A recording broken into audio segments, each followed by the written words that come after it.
First up, we'll talk about Kurt Angle. He said on his recent podcast, this was a couple days ago, that he used to spend $7,000 a month on painkillers. And then it details his struggle with addiction. For many of those who don't know, Kurt Angle had a lot of severe neck injuries throughout his wrestling career, spanning from his WWE days to his Impact, going back to TNA days. And of course, he had broken freaking neck when he won the Olympic gold medal. And he's been addicted to painkillers. He's been saying this openly, and now he's saying this on his podcast. Let's see what he has to say. He discusses battle with addiction and know that he remembered saying he used to take 65 Vicodin a day. Ouch! And here, this is the quote. I won't say the whole thing because this is very long.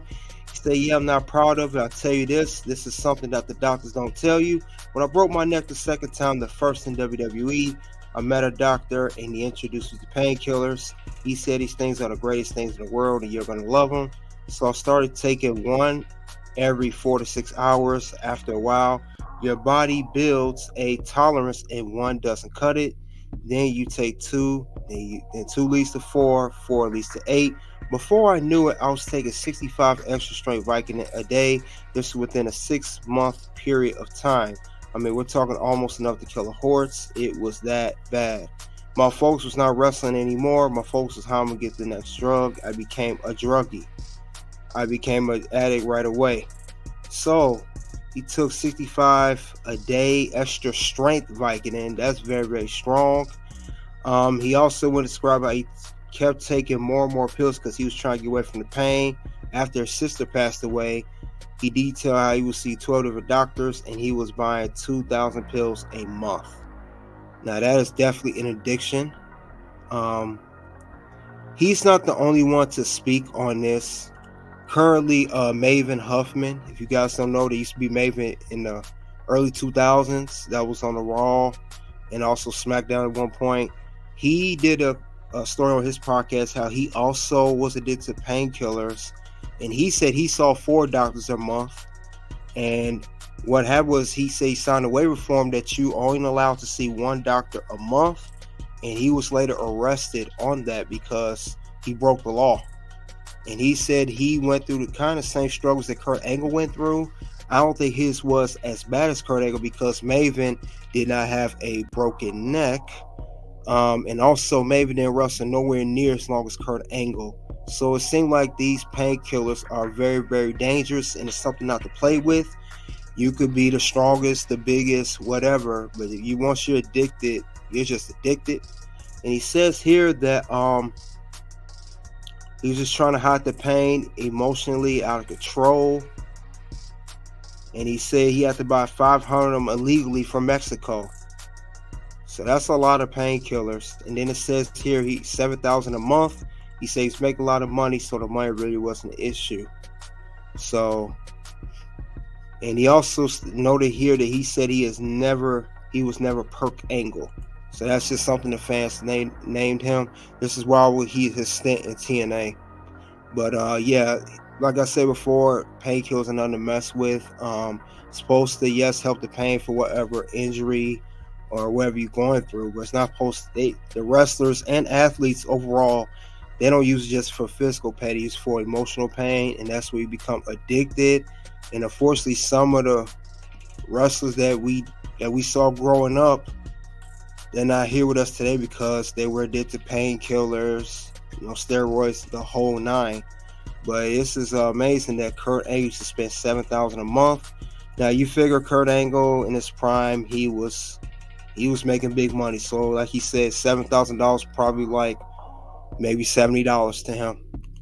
So this is just amazing that he saw 12 different doctors and he had 12 different scripts of medication. And he said you have to set up a calendar because you couldn't go to the same pharmacy. You had to have 12 different doctors. So that's amazing that Maven, he had 4 and Kurt Angle had almost 3 times as many. He had 3 times as many doctors as Maven did. And Maven said that he felt the effects. He said he feels like he's not going to be able to live a long life or live till he's 65. So hopefully that's not the case. But I know Kurt Angle also, he stated that he's been going through pain. He has trouble moving his neck, moving his arms. He even had trouble interacting with his children because he has 6 children. I know most of I know his oldest are teenagers, but he means the younger ones for that matter. And he said he's still in pain every day. That's just a part of the wrestling lifestyle when you decide to become a professional wrestler, and not just taking bumps and being on the road a lot, but there's just pain that you just can't get rid of. No matter what painkillers you're taking, you're going to go through that pain because that's just a part of business.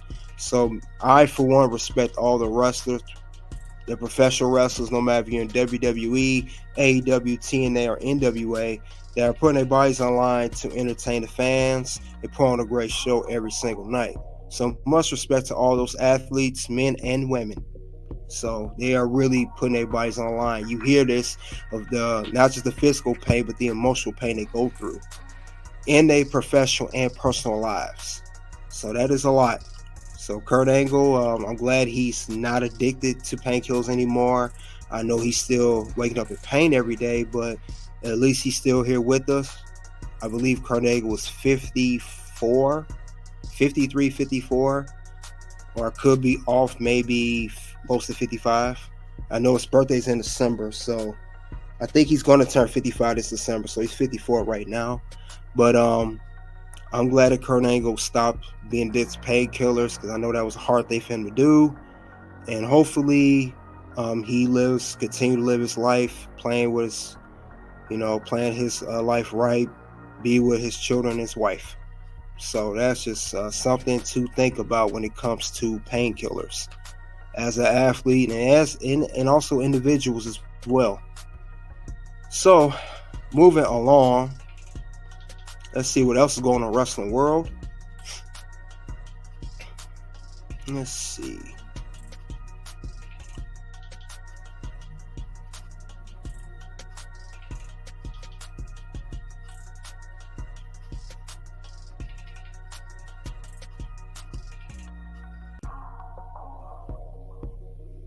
All right, we got a little story here for anybody that cares about the Bella Twins. I know they're not in WWE no more. We know they're not the best wrestling professionals, but they were eye candy at that point. It says here the Bella Twins say that we didn't feel energetically aligned anymore with WWE. Let's see what that means. In March, the Bella Twins announced they had departed from WWE, dropping Bella from their ring name and going by their government names, Nikki and Brie Garcia. Though they have now wrestled as Royal Rumble 22, they were still ambassadors and originally advertised to appear at Raw 30th anniversary before being pulled after the show to criticize the event for lack of women. I remember when this happened. They gave more insight to their departure. We got to a point we didn't feel energetically aligned anymore with the WWE. There was a moment where where her and I looked at each other, kind of felt, you know what? We're not seeing eye to eye anymore.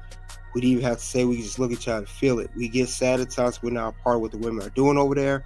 We'll always support our women of the WWE.